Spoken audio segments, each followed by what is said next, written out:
सरकार लाई है विद्यार्थियों के लिए डिजिटल लाइब्रेरी। बच्चों के उज्जवल भविष्य के लिए बिहार सरकार है सदा अग्रसर और तैयार।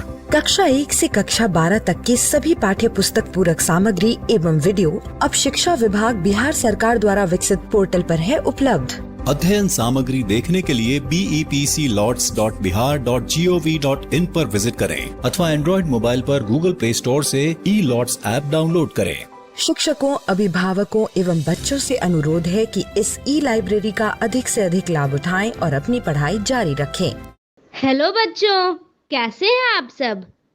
घड़ी कर रही है इशारा 3 बजने का और वक्त हो चला है हमारा मनपसंद प्रोग्राम का। जी हाँ, मैं बात कर रही हूँ मेरा दूरदर्शन मेरा विद्यालय कार्यक्रम का, जिसमें क्लास 1 और 2 की पढ़ाई होती है और हम नई नई चीज़ें सीखते हैं, वह भी मज़ेदार ढंग से। अभी चूंकि हम लोगों के स्कूल बंद हैं, इसीलिए अपनी पढ़ाई घर पर ही रहकर करनी है, जिसमें हमारे साथ होते हैं मम्मी, पापा और घर के अन्य बड़े लोग। तो तैयार है ना आप सब? चलिए देखते हैं आज का कार्यक्रम हम लोगों के लिए क्या क्या लेकर आया है। आज हम लोग सबसे पहले सुनेंगे बापू की पाती, जिसमें हम प्यारे बापू महात्मा गांधी के जीवन प्रसंग से जुड़ी बातों को सुनकर प्रेरणा पाते हैं। फिर हिंदी की कक्षा में खुलेगा कहानियों का खजाना और हम लोग देखेंगे एक कहानी जिसका नाम है मलार का बड़ा सा घर। उसके बाद हम लोग शब्द खेल में समझेंगे नए नए शब्दों को। फिर शामिल होंगे गणित की क्लास में और समझेंगे मुद्राओं की पहचान और उससे संबंधित सवालों को। उसके बाद देखेंगे एक इंटरेस्टिंग वीडियो, कौन करेगा रिंकी की मदद। फिर आकलन कीजिए में समझेंगे कुछ और गणितीय संक्रियाओं को और सबसे अंत में अंग्रेजी में पढ़ेंगे लुक, लिसन एंड से। तो चलिए शुरू करते हैं आज की क्लास, थोड़ी सी मस्ती थोड़ी पढ़ाई के साथ।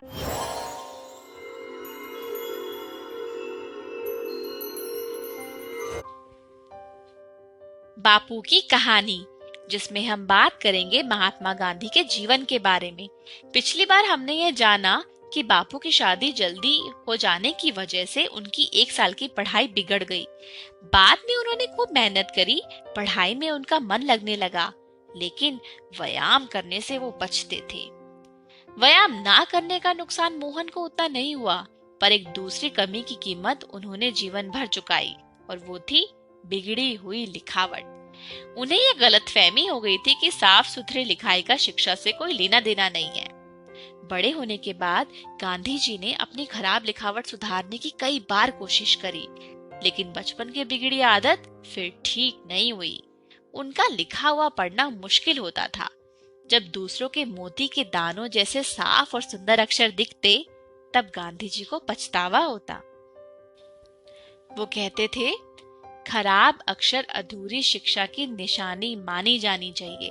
हर एक नवयुवक और नवयुवती मेरे उदाहरण से सबक ले और समझे कि अच्छे अक्षर विद्या का आवश्यक अंग है। लड़कपन के 2 ही करीबी दोस्त मोहन को बात तक याद रहे। पहले ने उनका साथ इसलिए छोड़ दिया क्योंकि उनकी दोस्ती दूसरे से हो गई थी। ये दूसरा लड़का मोहन के मंझले भाई करसन दास का दोस्त था। दोनों की ही पढ़ाई में रुचि नहीं थी। दोनों बार बार फेल होकर मोहन की कक्षा में ही आ चुके थे। यह दोस्त दूर तक तेजी से दौड़ सकता था, ऊंचा कूद सकता था, लंबा भी कूद सकता था, दीवार चढ़ने में माहिर, खेल कूद में प्रवीण और सजा या पिटाई सहज ही सह लेता था। मोहन का स्वभाव एकदम उल्टा, डरपोक, शरीर से दुर्बल, ना दौड़ते बनता ना कूदते बनता। कोई डांट दे तो रो पड़ते, पिटाई सहना तो दूर की बात। दोस्त यह सब जानता था। जो कमियां हमें अपने आप में दिखती हैं, उन्हीं गुणों को हम दूसरों में खोजते हैं। मोहन अपने दोस्त से बहुत प्रभावित थे। दोनों ने स्टूडियो में जाकर के साथ में फोटो भी खिंचवाई थी। माँ, बड़े भाई और कस्तूरबाई ने मोहन को समझाने की खूब कोशिश की। वो कहते थे कि तुम खराब संगत में पड़ गए हो, तुम्हें अपना ध्यान देना चाहिए। मोहन ने उन्हें भरोसा दिलाया। उन्हें बात जमी नहीं, पर फिर भी उन्होंने मोहन पे विश्वास किया। वो जो चाहते थे उसे करने दिया गया। पर सच तो ये था कि मोहन अपने दोस्त के सम्मोहन में थे, जो सम्मोहन कई साल तक चला। उनका दोस्त कहता, हमारे बहुत से अध्यापक छिपकर मांस खाते हैं और शराब भी पीते हैं। राजकोट के बहुत से नामी गिरामी लोग भी और हमारे विद्यालय के कई छात्र भी। इसीलिए तो हम लोग कमजोर हैं, क्योंकि हम मांस नहीं खाते। अंग्रेज मांस खाते हैं, इसीलिए ताकतवर है। तभी तो उन्होंने हमें गुलाम बनाया हुआ है। अपने दोस्त की ये सब बातें सुनकर मोहन को लगने लगा था कि यही समाज सुधार है। मोहन का परिवार एकदम पक्का वैष्णव शाकाहारी था, पर उनका मझला भाई करसनदास तो पहले से ही दोस्त के प्रभाव में मांस खाने लगा था। उनका दोस्त कहता, मुझे देखो, मैं मांस खाता हूँ, तुम्हारा भाई भी खाता है। हम दोनों तुमसे ज्यादा बलवान हैं, हिम्मत वाले हैं, हमें किसी का डर नहीं लगता। मोहन भी अपने दोस्त के जैसे निडर और बलवान बनना चाहते थे। देश को आजाद तो करवाना ही था, समाज सुधार भी तो करना था। सो एक दिन दोनों चुपके से नदी किनारे वीराने में चले गए। दोस्त ही सारा सामान लेकर आया था और उसी ने मांस पकाया। मोहन ने पहले कभी मांस देखा तक नहीं था। उसके घर में किसी को ये बात पता नहीं थी। मांस का स्वाद मोहन को चमड़े जैसा लगा। उन्हें उल्टी आने लगी तो थोड़ा सा खा के छोड़ दिया। उस रात बहुत तकलीफ हुई। जैसे ही नींद आती, उनको सपने में दिखता कि पेट में एक बकरी मिमिया रही है।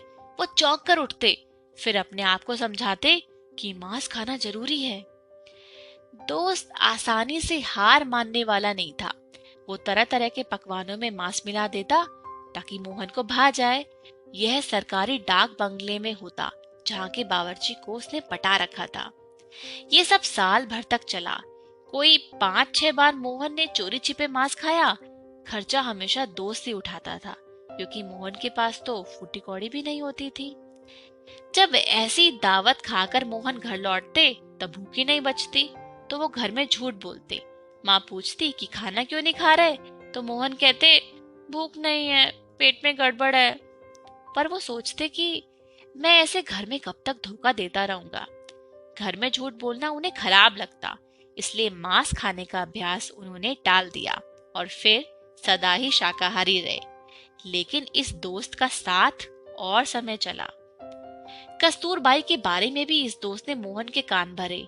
वे अपनी पत्नी पर बेवजह शक करने लगे। कस्तूरबाई के पास मोहन की बदसलूकी सहने के अलावा कोई चारा नहीं था। मोहन के लिए दोस्ती कई तरह से भाग्य का कारण बन चुकी थी। वे इससे तभी छूटे जब उन्होंने अपने दोस्त को कुछ ऐसी खराब हरकतें करते देखा जिससे उन्हें धक्का लगा। आज के लिए इतना ही।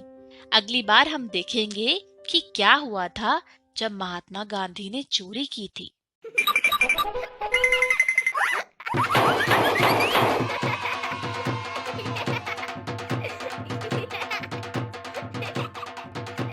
हेलो बच्चों, थोड़ी सी मस्ती और थोड़ी पढ़ाई के इस एपिसोड में आप सभी का स्वागत है। मैं आशा करती हूँ कि ये एपिसोड सभी बच्चे अपने माता पिता, अपने भाई बहन और अपने परिवार वालों के साथ मिलकर देख रहे होंगे। क्यों? क्योंकि हमारा प्रोग्राम तो घंटे भर का ही है, पर घर पर मस्ती और पढ़ाई सब मिलकर करते रहेंगे तो बहुत मजा आएगा। तो चलिए आज का प्रोग्राम हम शुरू करते हैं।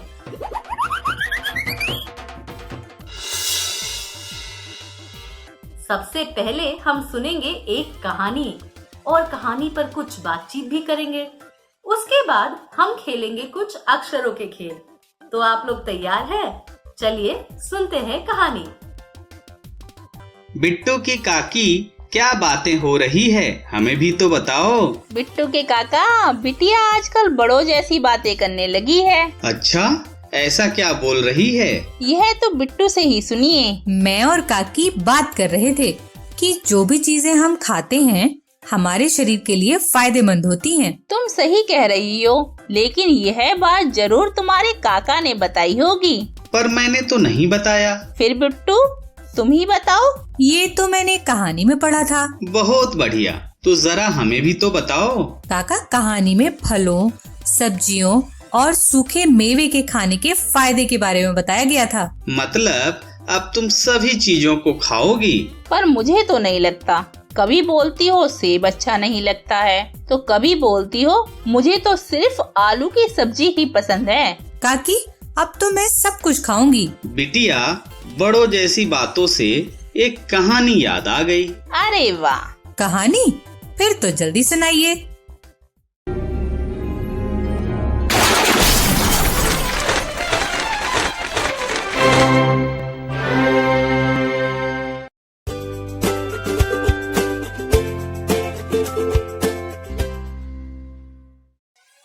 बादाम का कमाल। फारिक बहुत बातूनी है। वह 4 साल का है, लेकिन बात बड़ों जैसी करता है। एक शाम उसके चाचा उससे मिलने गए। चाचा को देखते वह उछल पड़ा। वह बोला, चाचू, बादाम खाने से दिमाग तेज होता है। उसके चाचा ने पूछा, यह बात आपको किसने बताई? उसकी चाचा को लगा था कि शायद उसकी बड़ी बहन ने सिखाया होगा, लेकिन ऐसा नहीं था। वह बोला, बहुत ही आसान है, मैं आपको समझाता हूँ। दीवार पर 12 खड़ी चार्ट टंगी थी। 12 खड़ी शब्द को दिखाते हुए वह बोला, इसमें से पहले र निकालो, फिर ब और फिर ड़। अब तीनों को मिलाओ। लो, बन गया ना रबड़। कितना आसान है। इसलिए कहता हूँ बादाम खाने से दिमाग तेज होता है। यह सुनकर सभी हंस पड़े।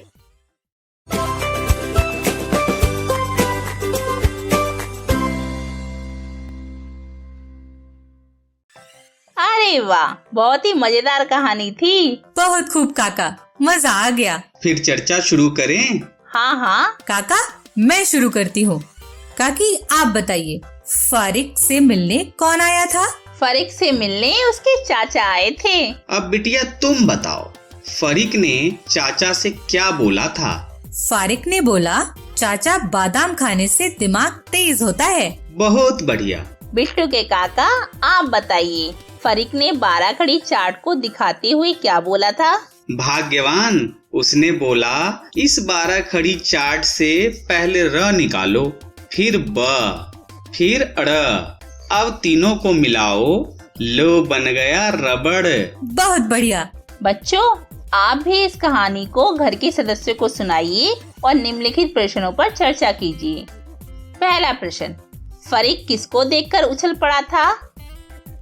दूसरा प्रश्न, फारिक ने 12 खड़ी चार्ट से कौन कौन से अक्षर को लिया था? तीसरा प्रश्न, फारिक कितने साल का था? चौथा प्रश्न, बातूनी शब्द का मतलब क्या होता है? चर्चा कीजिए। पांचवा प्रश्न, फलों के नामों की सूची बनाइए और घर के सदस्यों को बताइए। काका, इस मजेदार कहानी के बाद कोई मजेदार खेल हो जाए। हाँ हाँ, तुम क्या कहती हो बिट्टू की काकी? कहना तो कुछ नहीं है, पर खेल तो जरूर खेलना है। वाह, पर आज कौन सा खेल खेलने वाले हैं? बिटिया, खेल का नाम है कल, आज और कल। ये खेल तो पहले भी खेला है, बहुत ही मजेदार है ये। तो आइए बच्चों, शुरू करते हैं एक मजेदार खेल जिसका नाम है कल, आज और कल। इस खेल में वाक्य को पढ़कर यह पता करना है कि वाक्य वर्तमान काल का है या भूतकाल का है या भविष्य काल का है। तो आइए शुरू करते हैं इस खेल को। वाक्य को सही काल बताइए। वाक्य का सही काल बताना है। तो देखिए, यहाँ पे भूतकाल लिखा है, यहाँ वर्तमान काल है और यहाँ भविष्य काल है। तो चलिए अब इस वाक्य को पढ़कर देखते हैं कि यह इस तीनों में से किस में आएगा। तो यहाँ लिखा है शर्मिला गाएगी।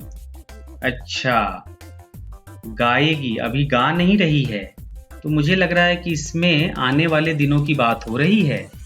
तो गाएगी, शर्मिला गाएगी, तो मुझे लग रहा है कि ये होना चाहिए भविष्यकाल। तो चलिए इस स्माइली को यहाँ लाकर देखते हैं। भविष्यकाल। अच्छा, अब चलिए एक बार चेक कर लेते हैं सही है या नहीं। Right answer. बिल्कुल सही जवाब है। चलिए आगे चलते हैं। कल स्कूल खुलेगा। अच्छा, कल खुलेगा, तो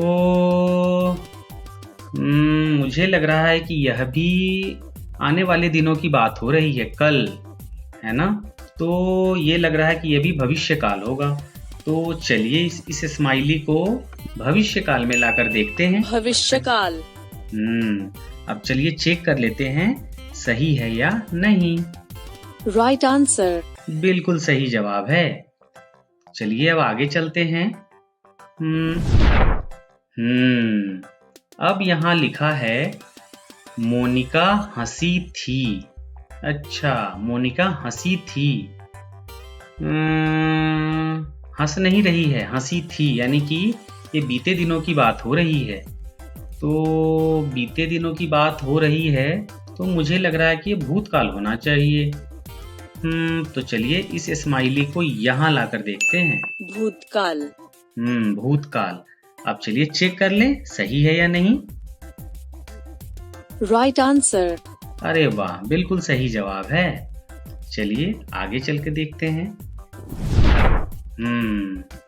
अब यहाँ लिखा है दीपेश जंगल में घूम रहा है। क्या लग रहा है आपको? भूतकाल या वर्तमान काल? भूतकाल। चलिए देखते हैं सही है या नहीं। भूतकाल में रख के देखते हैं। भूतकाल। और इसको चेक करते हैं। Not this one. ओहो, ये सही नहीं है। तो इसका मतलब है हमें वापस पढ़ना पड़ेगा इसको। दीपेश जंगल में घूम रहा है। अच्छा, वो अभी घूम रहा है, तो इसका मतलब है यह वर्तमान काल है।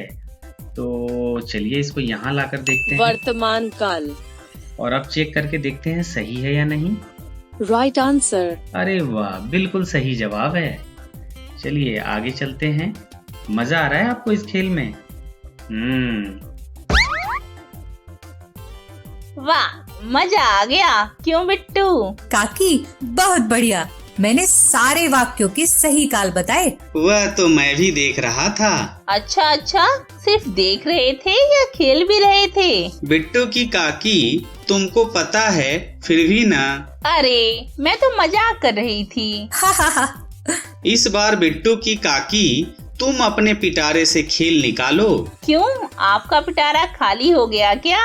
काकी, काका का पिटारा तो कभी खाली ही नहीं होने वाला। अब बिटिया, तुम्हारी काकी को कौन समझाए? समझाना तो आपको ही पड़ेगा, क्यों बिट्टू? भाग्यवान, मजाक छोड़ो और खेल शुरू करो। तो खेलते हैं खेल, गलती माफ सुधारो तो सही। तो आइए बच्चों शुरू करते हैं खेल, गलती माफ सुधारो तो सही। इस खेल में वाक्यों को पढ़कर उसमें कुछ गलतियां हैं, उसको सही करना है। तो चलिए इस खेल को खेलते हैं और उस गलतियों को सही करते हैं। अब यहाँ देखिए, नीचे दिए हुए वाक्यों में गलतियां हैं, उन्हें सुधारें। ठीक है, इन वाक्यों में कुछ गलतियां हैं, उसे हमें सही करना है। और इधर देखिए सीढ़ी है, ये लड़की है। जैसे जैसे हम सही वाक्य बनाते जाएंगे, ये लड़की सीढ़ी पर चढ़ेगी और देखिए यहाँ पर ये ट्रॉफी है ना, यहाँ तक ये पहुंच जाएगी इसको लेने के लिए। चलिए कोशिश करते हैं। अब यहाँ पढ़ते हैं, आसमान में तारे टिमटिमाते हैं, दिन में ये सारे छिप जूते हैं। क्या लग रहा है, कहाँ पे गलती है इसमें, इस वाक्य में? आसमान में तारे टिमटिमाते हैं, यहाँ कुछ गड़बड़ है, इसको चेक करते हैं, देखते हैं। अब इस चारों में से देखना पड़ेगा कौन सा शब्द आएगा यहाँ पे। ये है टिमटिमूते, ये तो नहीं आएगा। टिमटिमाते, मुझे तो लग रहा है कि यही आना चाहिए। चलिए देखते हैं। अब हम ओहो देखिए देखिए, ये लड़की अब सीढ़ी के पास पहुंच गई है। इसका मतलब ये सही शब्द डाला है यहाँ पे। तो आसमान में तारे टिमटिमाते हैं, दिन में ये सारे छिप जूते हैं। क्या होगा यहाँ पे? जाते हैं। चलिए देखते हैं। जाते हैं। अब मुझे लग रहा है कि ये सही है। चलिए देख लेते हैं, चेक कर लेते हैं। अरे वाह, बहुत बिल्कुल सही। चलिए आगे चलते हैं। है ना मजेदार खेल? अब देखिए यहाँ पे आ गया, मेरे घर के बाहर नीम का पेड़ है, पेड़ पर चिड़ियों कै बसेरा है। यहाँ पे क्या गड़बड़ है? इस शब्द में क्या शब्द गलत है? मेरे घर के बाहर नीम का पेड़ है। अच्छा, जब हम एक वाक्य खत्म होता है तो हम क्या लगाते हैं? पूर्ण विराम, है ना? यहाँ कुछ गड़बड़ है, देखते हैं इसको। अच्छा, तो हम यहाँ पे कौन सा लगाएं, ये या ये तो है लगा हुआ वहां पर, ये लगा के देखते हैं। अब ये हुआ, मेरे घर के बाहर नीम का पेड़ है। आगे पढ़ते हैं। पेड़ पर चिड़ियों कै बसेरा है। यहाँ कै तो नहीं होगा, अब यहाँ क्या आएगा? क्या लगता है आपको? चलिए चेक करते हैं, देखते हैं। अब यहाँ पे कै नहीं आएगा तो क्या आएगा इसमें से? चिड़ियों का बसेरा है या चिड़ियों की बसेरा है? क्या लग रहा है आपको? का? चलिए देख लेते हैं इसको करके। तो अब इसको पढ़ते हैं वापस। मेरे घर के बाहर नीम का पेड़ है, पेड़ पर चिड़ियों का बसेरा है। देखते हैं सही है या नहीं। वाह, बिल्कुल सही है। चलिए, और ये देखिए लड़की अब सीढ़ी पे चढ़ रही है धीरे धीरे। हमें इसको यहाँ तक लेके आना है, ये ट्रॉफी के पास, है ना? चलिए आगे खेलते हैं। आज मौ बीमार हैं, माँ ने खाना भौ नहीं खाया। क्या लग रहा है यहाँ पे क्या गलत है? चलिए आप भी सही करते रहिए। आज मौ बीमार हैं, मौ क्या होता है? देखते हैं यहाँ पे क्या आएगा। अच्छा, देखिए यहाँ पे क्या लिखा हुआ है? मौ, माँ, माँ, मंग। क्या लग रहा है क्या आएगा यहाँ पे? आज बीमार है, क्या? माँ। चलिए देखते हैं। आज माँ बीमार हैं, माँ ने खाना भौ नहीं खाया। यहाँ पे कुछ लग रहा है कि कुछ अलग होगा। चलिए देखते हैं यहाँ पे। ये आएगा क्या? इसको करके देखें। माँ ने खाना भय नहीं खाया। चलिए इसको देखते हैं करके। आज माँ बीमार हैं, माँ ने खाना भय नहीं खाया। लग रहा है सही है, देखते हैं। ओहो, यहाँ भय नहीं आएगा, कुछ और आएगा। चलिए वापस देखते हैं। तो क्या आएगा? भा आएगा क्या? क्या लग रहा है आपको? भा? भा करके देखें। माँ ने खाना भा नहीं खाया। या भी? मुझे लग रहा है कि भी आना चाहिए। माँ ने खाना भी नहीं खाया। चलिए इसको करके देखते हैं। अब पढ़ते हैं वापस। आज माँ बीमार हैं, माँ ने खाना भी नहीं खाया। अब मुझे लग रहा है कि सही वाक्य है। आपको क्या लग रहा है? सही है? चलिए चेक कर लेते हैं। अरे वाह, बिल्कुल सही है। चलिए आगे चलते हैं। अब है, नदी किनारे एक जिगल है, जंगल बहुत घनु है। क्या लग रहा है आपको? कहाँ पे गलत है? कौन सा शब्द गलत है? ये? चलिए देखते हैं। नदी किनारे एक जिगल है। जिगल तो नहीं, जंगल हो सकता है। चलिए देखते हैं। देखिए इसमें क्या है। एक तो यहाँ लिखा है जंगली, जिगल, जंगील और जंगल। तो क्या लगता है ये? चलिए इसको रखते हैं यहाँ। तो अब क्या हुआ? नदी किनारे एक जंगल है, जंगल बहुत घनु है। क्या सही है क्या? चलिए देख लेते हैं, चेक कर लेते हैं। ओहो, यहाँ पे कुछ गलत है, ये शब्द गलत है, इसको सही करना पड़ेगा। तो चलिए देखते हैं यहाँ पे कौन सा शब्द आएगा। जंगल बहुत घनु है। तो क्या लग रहा है आपको, घनो करें? ये देखते हैं करके। अब देखते हैं सही है या नहीं। ओहो, अभी भी सही नहीं है। वापस करते हैं इसको। अब करते हैं घना। ये ले लेते हैं, है ना। गुना नहीं, घिना नहीं, घनु नहीं, घना लेते हैं। जंगल बहुत घना है, ये देखते हैं। हाँ, अब देखते हैं। अरे वाह, बिल्कुल सही। क्यों बिट्टू के काका, खेल कैसा लगा? मुझे तो बहुत मजा आया। बिटिया तुमको? काकी, वाक्यों को पढ़कर गलती को सही करने में भी मजा आया। इस खेल के बाद मुझे लगता है एक और खेल खेलना चाहिए। मुझे भी यही लगता है। और मुझे भी। जब सबको यही लगता है तो खेलने के लिए तैयार हो जाओ। हम तो तैयार हैं। मैं कुछ चीजों के नाम बोलूँगा, तुम दोनों को उसका स्वाद बताना है। अरे वाह, सोचने और बोलने में मजा आने वाला है। मैंने तो सोचना भी शुरू कर दिया। बिटिया, अभी तो मैंने शब्द बोला ही नहीं। काका, खाने की चीजें याद कर रही हूँ, साथ ही उनके स्वाद भी, ताकि जल्दी जल्दी बता सकूं। बहुत खूब बिट्टू। तो पहला शब्द है चीनी, मीठा, इमली, खट्टा, मिर्च, तीखा, गुड़, मीठा, नमकीन, नमकीन और मीठा, लड्डू। ये तो मुझे बहुत पसंद है और इसका स्वाद है मीठा। आम, मीठा और खट्टा, अंगूर। काका, ये भी मीठा और खट्टा। गुलाब जामुन। यह मुझे बहुत पसंद है, इसका स्वाद मीठा। क्यों, कैसा लगा यह खेल? बहुत मजा आया।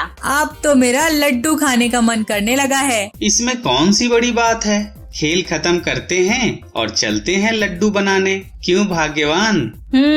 क्यों नहीं, मिलकर बनाते हैं और मिलकर खाते हैं। मेरी अच्छी काकी। बच्चों, आप भी इस खेल को घर के सदस्यों के साथ खेलिए और मजे के साथ साथ अपनी जानकारी भी बढ़ाइए। मुझे सब्जियां खाना बिल्कुल पसंद नहीं, पर माँ कहती हैं कि सब्जियों से हमें बहुत सारे विटामिन्स मिलते हैं, हमें सभी सब्जियां खानी चाहिए।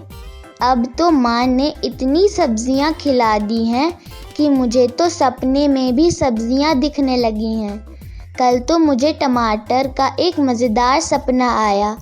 मैंने अपने सपने पर एक कविता लिखी है। क्या आप यह कविता सुनना चाहोगे?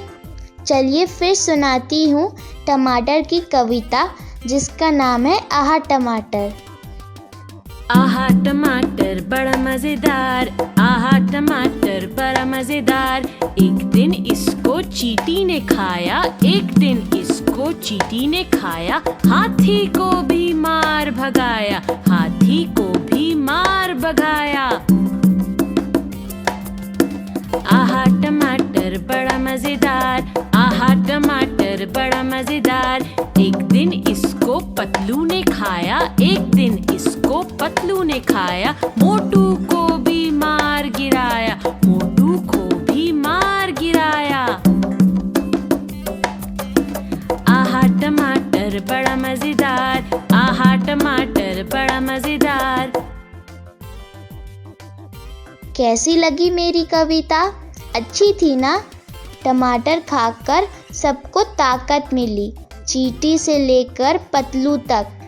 चलिए एक बार फिर से कविता सुनते हैं। तो आप लोगों ने कहानी सुनी और कुछ अक्षरों के खेल भी खेले। आज तो हम लोगों ने बहुत सारी चीजें सीखी। क्यों, सही कह रही हूँ ना मैं? चलिए हम आगे और भी चीजें सीखते हैं, खेल खेल में, हंसी मजाक में। पर क्या सीखें? गणित सीखते हैं। डरिए मत, गणित बस दूर से देखने में बहुत ही ज्यादा मुश्किल लगती है, पर अगर गणित को भी खेल खेल में सीखा जाए तो बहुत मजा आता है। जानना चाहेंगे कैसे? तो चलिए सीखते हैं गणित खेल खेल में, हंसी मजाक में, थोड़ी सी मस्ती, थोड़ी पढ़ाई के साथ। 2 अंकों की संख्याओं के घटाव के सवाल हल करते हैं। नेहा के पास 25 आम थे, उसमें से उसने 17 आम रवि को दिए। तो बताओ कि नेहा के पास कितने आम बचे? ये नेहा है और ये नेहा के कुल 25 आम है, और ये रवि 17 आम रवि को देने। कैसे करेंगे? आइए हल करते हैं। ये हुए 25 आम जो नेहा के थे, और इन्हें इकाई दहाई में बांटते हैं। ये इकाई और ये दहाई। देखिए, इकाई पर 5 है, दहाई पर 2 है, और 17 में इकाई 7 है, दहाई 1 है। अब इन्हें बांटते हैं। तो बांटना यानी घटाव करना। अब देखिए, ये हुए कुल 20 आम और ये 5 आम अलग से। इस तरह इकाई दहाई में हमने इन्हें बांट लिया। अब दोस्तों, दहाई पर 20 आम है, और अगर 20 में से 10 आम यानी 1 दहाई यहाँ इकाई पर रख दें तो यहाँ बचेंगे 10, और 2 दहाई कम होकर हो जाएगी 1 दहाई।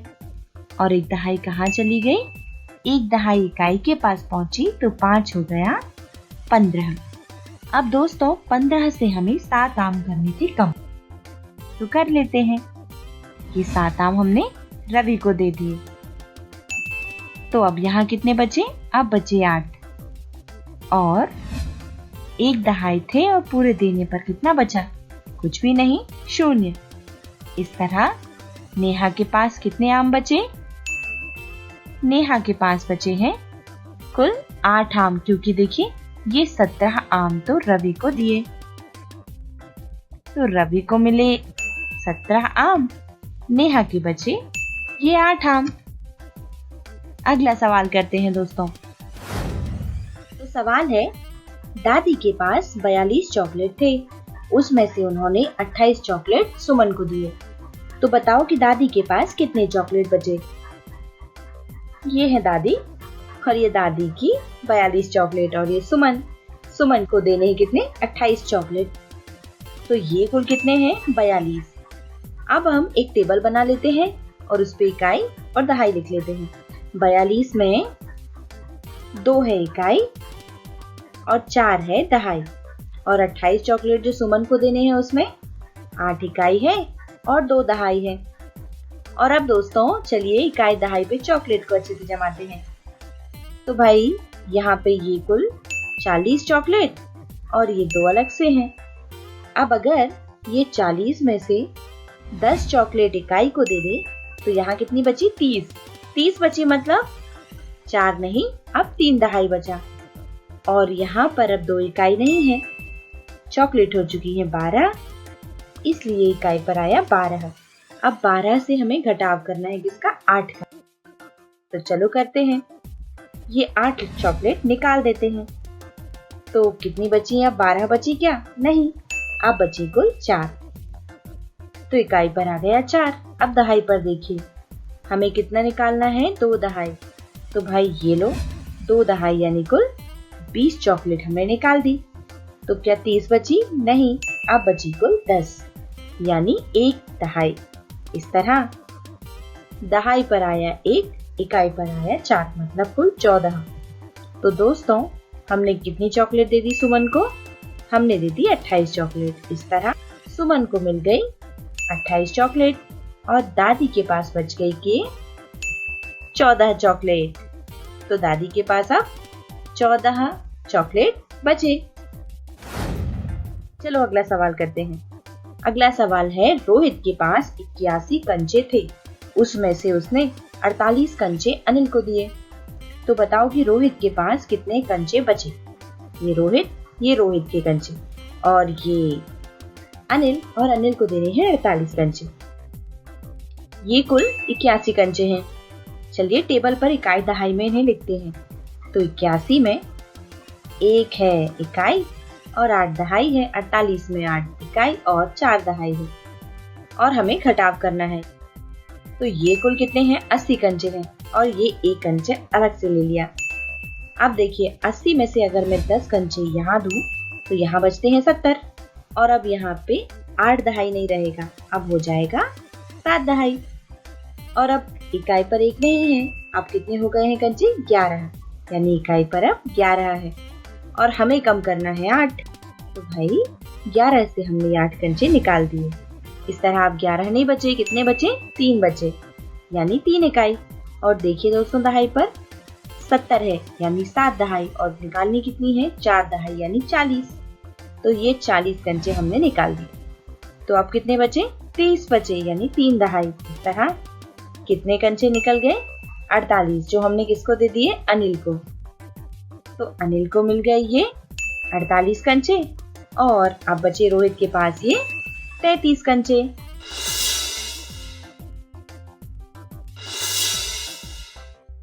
आइए हल करते हैं अंक पहेली।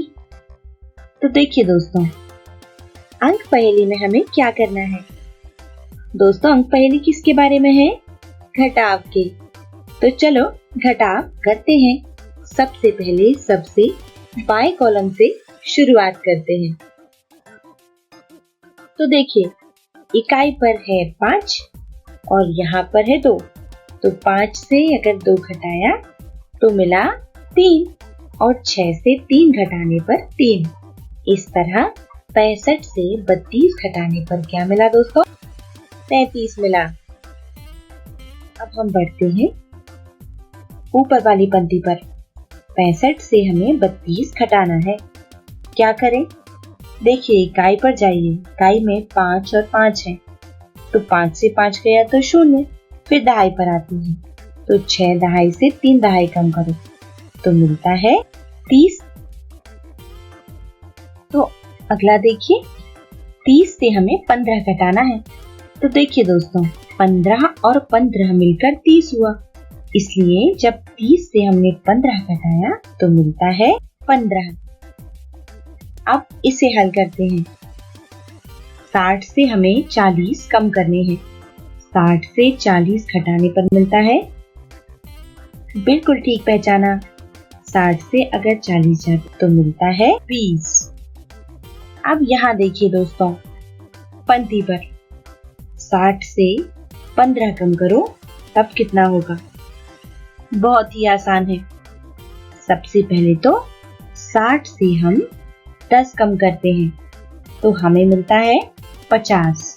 फिर 5 और कम कर दो, तो जब 50 से हम 5 कम करेंगे तो हमें कुल मिलाकर मिलेगा 45। सही कहा ना दोस्तों? आओ देखते हैं। 45 ही आया, मतलब बिल्कुल सही जवाब था हमारा। आगे बढ़ते हैं और अब हल करते हैं यहाँ। अब यहाँ कॉलम पर देखिए 45 से हमें 7 घटाना है, तो क्या करेंगे? 45 से हम सबसे पहले तो 5 कम कर देंगे, तो हमारे पास आ जाएगा 40। और क्योंकि 5 में 2 मिलाने पर 7 होता है, इसलिए अब 2 और कम करो, तो 40 हमारे पास है। 2 कम करने पर हमें मिला 38। बिल्कुल सही। चलो अब आगे हमारी पहेली को हल करते हैं। कौन से बक्से में भरा जाए अब? आइए अब हम भरते हैं यहाँ इस पंक्ति में जो बक्सा खाली है। 15 से 7 घटाओ तो कितना आता है?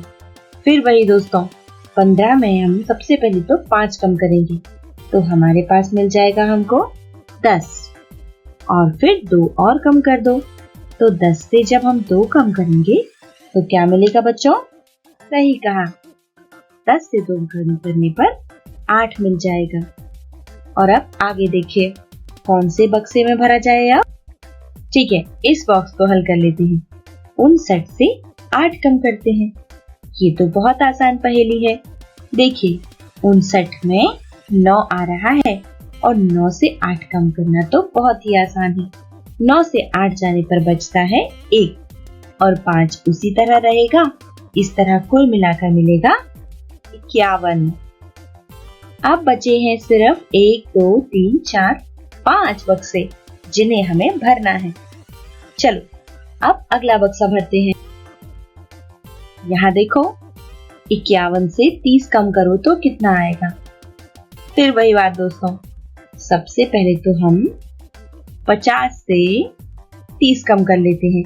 तो 50 से 30 कम करने पर 20 बचता है, लेकिन 50 नहीं था, 51 था, इसलिए उत्तर भी 20 ना होकर कितना होगा? सही कहा, 21 होगा। और अब ऊपर वाली पंक्ति में देखिए, 59 से 35 कम करो तो कितना आता है? इसे कैसे हल करेंगे दोस्तों? ये तो इकाई दहाई से करना भी आसान है। देखिए, 9 इकाई से 5 कम कर दो तो 4 और 5 दहाई से 3 दहाई कम किया तो 2, यानी कुल 24। अब सबसे ऊपर वाली पंक्ति पे देखिए, 62 में कितना कम करने पर 50 मिलता है दोस्तों? तो 50 में कितने जोड़ने पर 62 होते हैं ये पता कर लेते हैं। तो 50 और 10 60 और 10 में 2 और जोड़ दो तो 12। इस तरह 50 और 12 मिलकर 62, यानी यहाँ पर 12 ही आएगा। और अब यहाँ देखिए, 50 से 35 कम कीजिए। 50 से जब 35 कम करेंगे तो कितना आएगा? 50 से 30 कम कर लेते हैं तो 20। 5 और कम किए तो मिल गया ये 15। और अब बचा है सिर्फ एक बक्सा। ये रहा सबसे दाहिना कॉलम। सबसे दाहिने कॉलम में देखिए, 46 से 24 कम कीजिए तो इकाई पर 6 है और 4। 6 से 4 जाने पर बचेगा 2 और 4 से 2 घटाने पर 2। इस तरह कुल 22 मिला और हमारी अंक पहेली हल हुई। फिर मिलेंगे दोस्तों, अपना ख्याल रखिए, बाय बाय।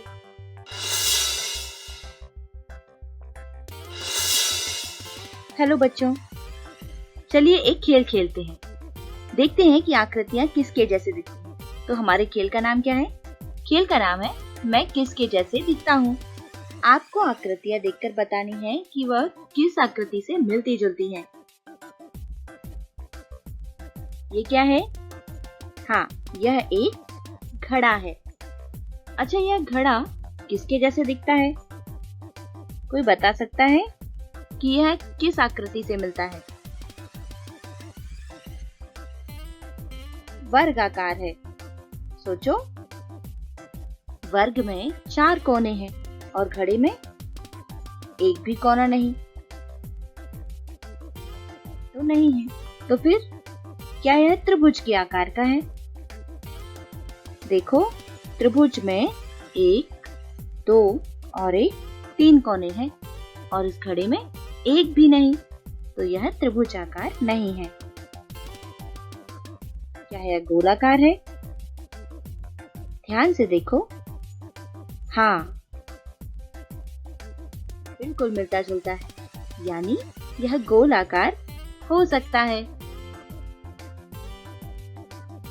क्या यह समोसा वर्गाकार है? समोसे में 3 कोने हैं और वर्ग में 4, इसलिए यह वर्गाकार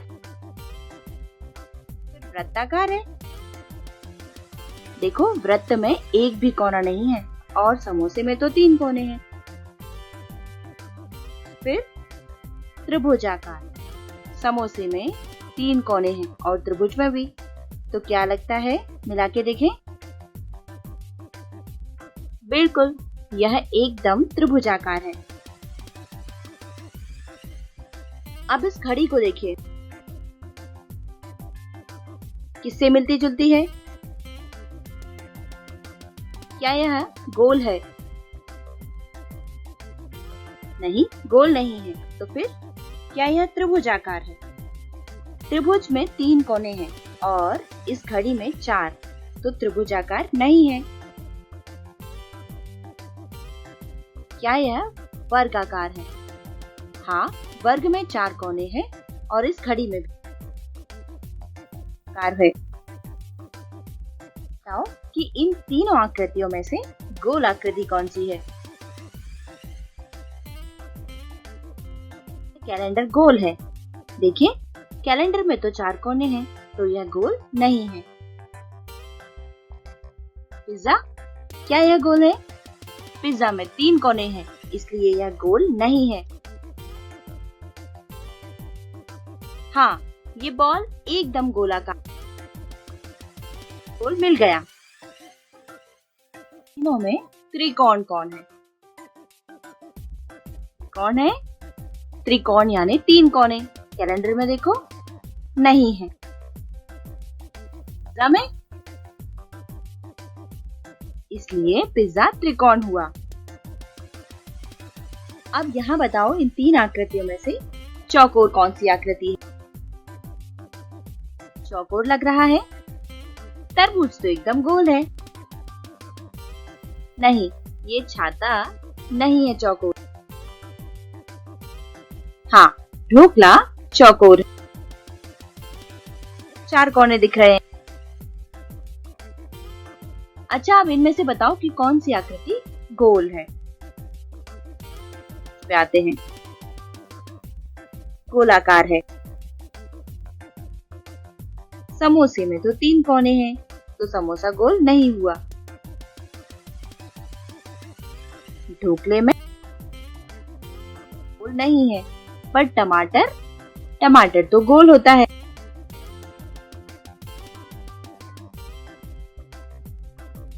तो अब घड़ी में तो 4 कोने हैं, लेकिन इस घड़े को देखिए, घड़ा एकदम। और एक कैरम बोर्ड, 4 कोने हैं, तो यह गोल नहीं है। अच्छा, क्या यह तरबूज चौकोर है? हमने अभी अभी देखा कि तरबूज तो गोल था, तो चौकोर नहीं है। समोसा, समोसे में 3 कोने हैं, तो यह चौकोर नहीं है। और इसे देखिए, ढोकला कैसा है? चौकोर है। सबको पता है कि टमाटर गोल होता है। पिज्जा में 3 कोने हैं, तो वह चौकोर नहीं है। हाँ, घड़ी में 1, 2, 3, 4 कुल 4 कोने हैं, तो घड़ी है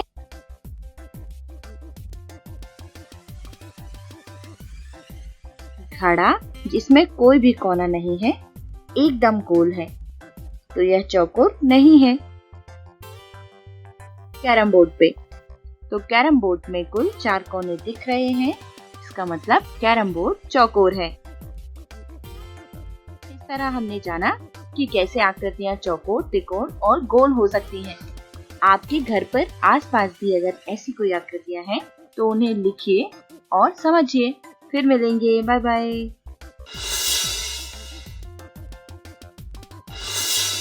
हेलो बच्चों, देखो, लिखो, करो।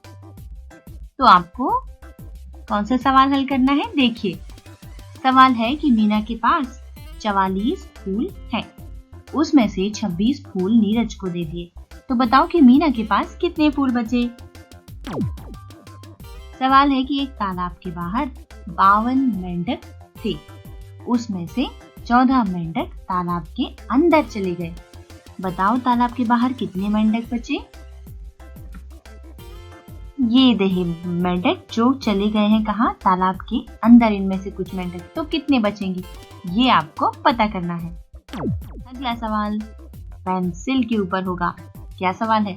मिताली के पास 28 पेंसिल थी, उसमें से मिताली ने 19 पेंसिल नीतू को दे दी। अब बताओ कि मिताली के पास कितनी पेंसिल बची।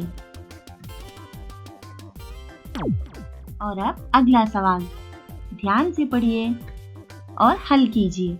सवाल है, मोहन के पास 50 गुब्बारे थे, उसमें से उसने राज को 33 गुब्बारे दे दिए। अब मोहन के पास कितने गुब्बारे बचे? और अगला सवाल है, बगीचे में फूलों पर 67 तितलियां बैठी थी। उनमें से 49 तितलियां उड़ गई, तो फूलों पर कितनी तितलियां बची? बगीचे में थी 67 और 49 तितलियां तो उड़ गई हैं। आपको बताना है कि अब फूलों पर कितनी तितलियां बचेंगी। सोचिए और जवाब दीजिए। फिर मिलेंगे दोस्तों, bye bye.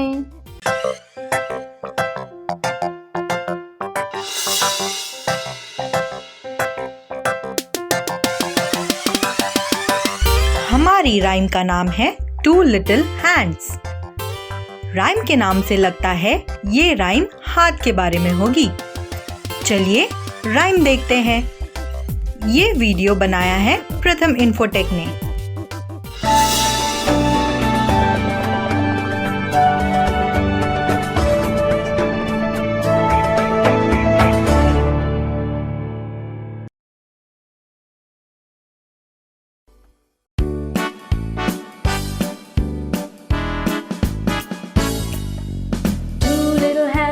Clap, clap, clap.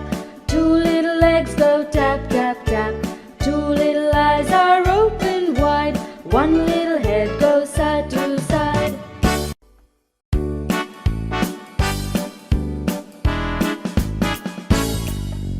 Two little hands go clap, clap, clap. Two little legs go tap, tap, tap. Two little eyes are open wide. One little head goes side to side.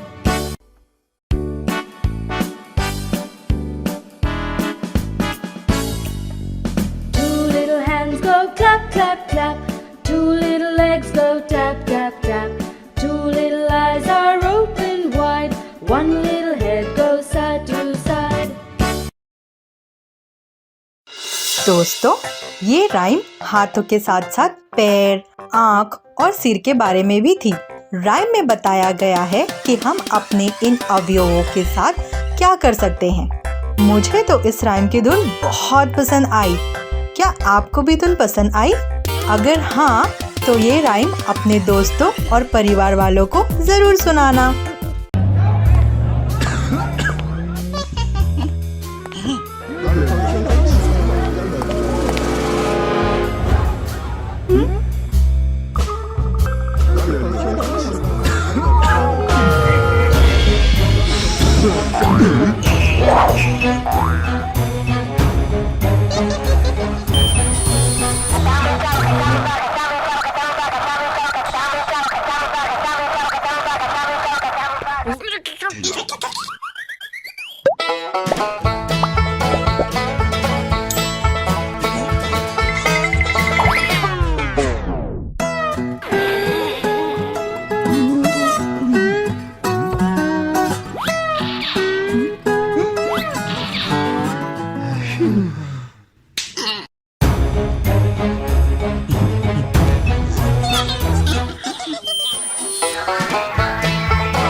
आशा करती हूँ बच्चों आज आपको बहुत मजा आया होगा और आपने इल्मों से बहुत कुछ सीखा भी होगा।